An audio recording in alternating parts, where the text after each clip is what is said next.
Bienvenue sur Africa 24 dans cette nouvelle édition du Non-Stop Info. Voici les titres de l'actualité. L'examen des recours contestant les résultats de la présidentielle en République démocratique du Congo. La Cour constitutionnelle s'est penchée ce lundi sur les 2 requêtes déposées. L'une d'entre elles est jugée irrecevable. Une coopération constructive entre les États, telle est la ligne de conduite prônée par le Maroc après le coup d'État orchestré par les militaires au Niger. Le Royaume insiste sur l'importance de préserver la stabilité du pays. Et puis le Nigeria en quête de stabilité économique, la banque centrale du pays a décaissé près de 2 milliards de dollars pour résorber des arriérés des contrats de change. Les détails à suivre dans ce journal. Mais tout d'abord, l'examen en République démocratique du Congo de 2 recours contestant les résultats de la présidentielle.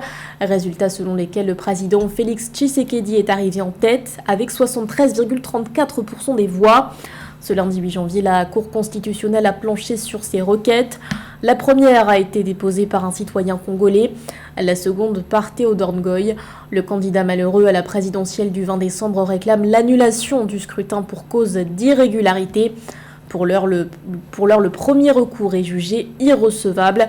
Écoutons à ce propos Mukolo Nkokesha, procureur général auprès de la Cour constitutionnelle. Dans le cas sous examen, le signataire de la présente requête, messieurs et Eche Mpala David, n'a pas prouvé qu'il était candidat à l'élection présidentielle du 20 décembre 2023 pour prétendre ainsi solliciter l'annulation de la décision de la Commission électorale nationale indépendante numéro 130 CENI AP 2023 du 31 décembre 2023. Il s'ensuit que la Cour dira la présente requête irrecevable pour défaut de qualité dans le chef de son signataire. Et sachez que la Cour constitutionnelle entame son délibéré au sujet du recours déposé par Théodore Ngoy. Elle rendra son verdict d'ici le 12 janvier prochain. Dans l'actualité également, est-ce là le signe d'une future réconciliation ? Au Soudan, le général Abdel Fattah al-Burhan pose ses conditions en vue d'un dialogue avec son rival Mohamed Hamdan Daglo à la tête des forces de soutien rapide. Des conditions dévoilées ce 7 janvier dans un communiqué publié par le ministère des Affaires étrangères. Parmi elles, le retrait des FSR de l'État d'Al-Jazira situé à l'Est. La publication de ces conditions intervient alors que le commandant des FSR a enchaîné les visites sur le continent. Le général Mohamed Hamdan Daglo s'est notamment rendu en Afrique du Sud, en Éthiopie ou encore au Rwanda. Sa première offensive diplomatique depuis le début du conflit, le 15 avril dernier. C'était le 26 juillet 2023. À cette date, des militaires prenaient le pouvoir au Niger et renversaient le président Mohamed Bazoum. Un coup d'État qui a provoqué de multiples réactions au sein de l'Union africaine. Néanmoins, un État s'est démarqué par sa discrétion. Il s'agit du Maroc qui a souligné l'importance de préserver la stabilité du Niger. Jérôme Camara. Le Maroc s'inscrit en faveur de la stabilité et la sécurité comme élément essentiel pour le développement et le progrès de la région du Sahel. Le Royaume soutient le respect de l'ordre constitutionnel et la recherche de solutions pacifiques et consensuelles aux défis politiques rencontrés par le Niger, le Mali et le Burkina Faso après le changement de régime. D'après le ministère marocain des Affaires étrangères, la collaboration des pays est importante dans le respect mutuel, la coopération, le dialogue, le respect de la souveraineté et de l'indépendance de chaque pays. La position du Maroc a été claire dès les premiers jours. Et sur instruction de Sa Majesté le Roi, nous avons à ce moment-là publié un communiqué pour dire rappeler les 3 principes qui guident la politique du Maroc par rapport au changement au Niger et ailleurs. 1, ne jamais intervenir dans les affaires internes. 2, ne jamais arrêter les processus de coopération qui sont des processus d'État à État et qui sont des processus qui bénéficient aux peuples concernés.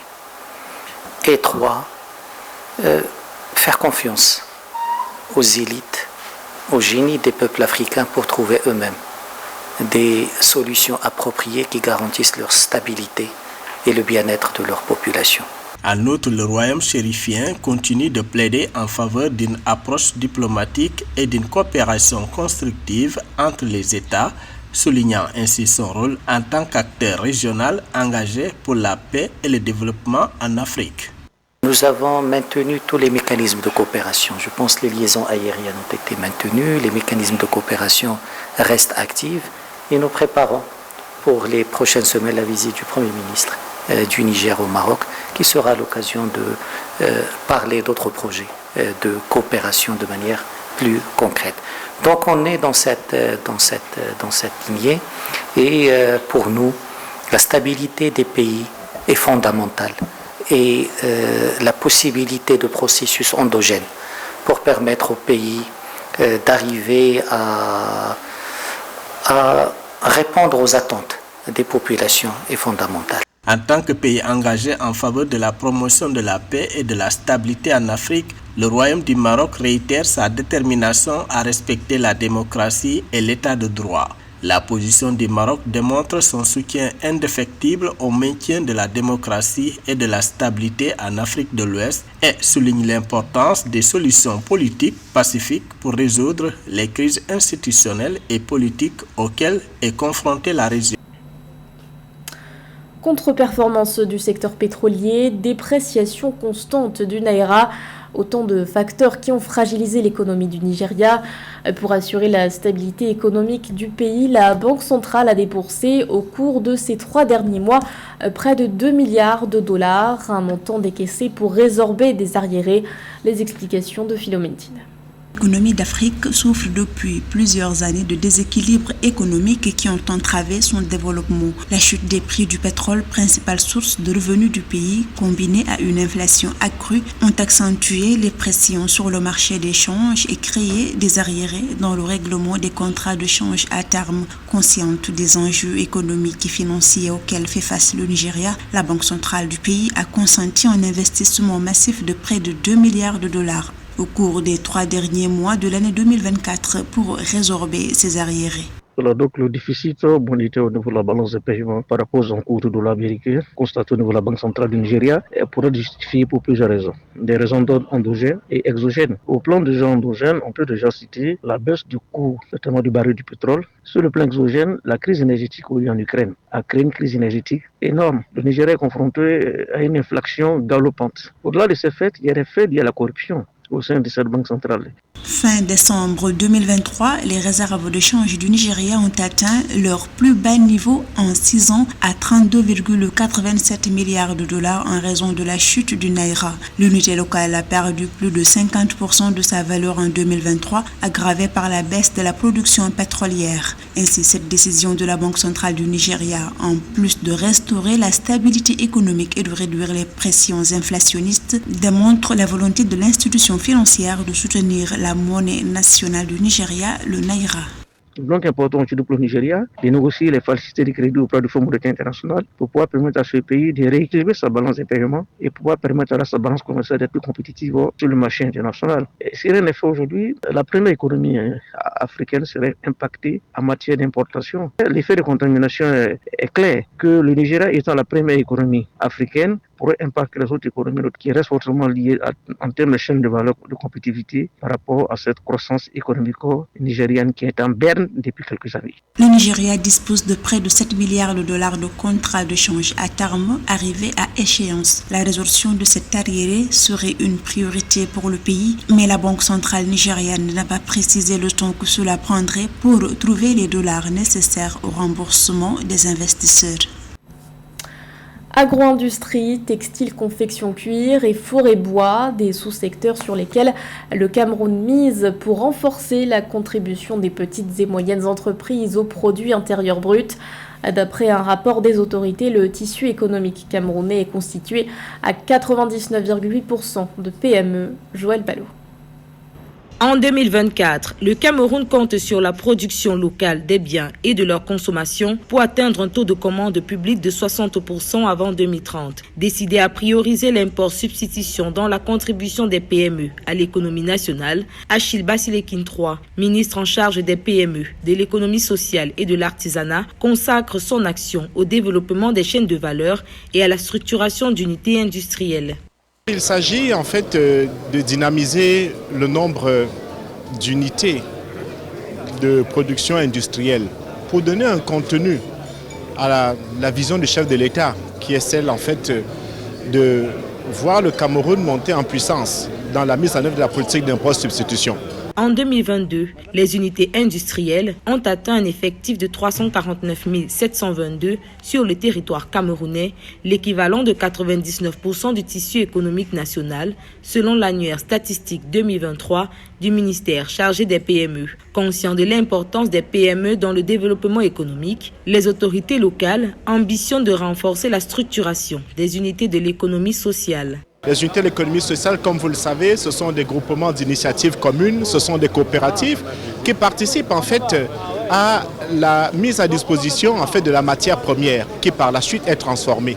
Et donc de ce point de vue, lorsque nous avons tenu en octobre dernier les Journées nationales de l'économie sociale, nous avons effectivement arrêté un certain nombre de dispositifs qui vont être mis en œuvre tout au long de l'année 2024. Le MIPMESA compte concentrer ses efforts dans 3 sous-secteurs, le coton textile-cuir, le bois et l'agro-industrie. L'objectif est de positionner le plus grand nombre de PME autour des objectifs de développement de ces secteurs en vue de donner un contenu concret à la politique nationale de l'impôt-substitution et garantir à terme la prospérité de l'économie nationale.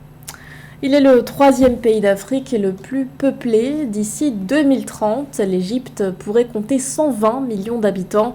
Une croissance démographique importante qui met les autorités en difficulté. Pour répondre à ce défi majeur, le gouvernement construit depuis 2016 une nouvelle capitale administrative. Les précisions de Zahra Mohamed Moutiou. En plein désert, à 50 km à l'est du Caire, l'Égypte bâtit une nouvelle capitale. 60 milliards de dollars. C'est le coût de ce projet du président Abdel Fattah al-Sisi, qui rêve d'un nouveau Dubaï. Nous avons beaucoup de demandes maintenant. C'est pourquoi nous devons commencer immédiatement la phase 2. Si la demande existe, alors après 1 an ou quelque chose comme ça, nous pourrons travailler sur la phase 3. Bâti sur une surface de 750 km², le projet est pharaonique. Il est présenté comme devant participer au développement économique du pays, où la démographie prend plus que jamais des allures de bombe à retardement.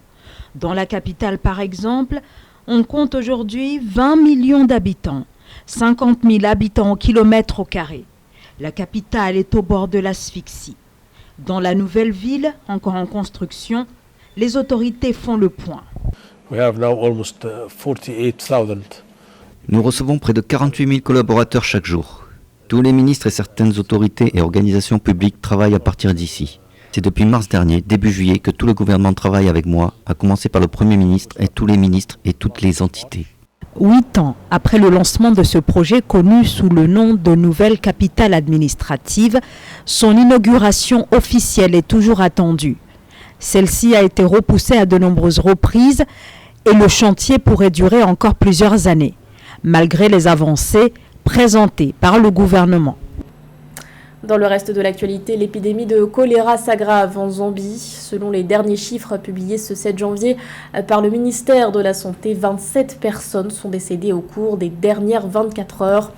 Le ministère a également recensé 567 nouveaux cas. Avec ces nouvelles données, le nombre de décès s'élève désormais à 222.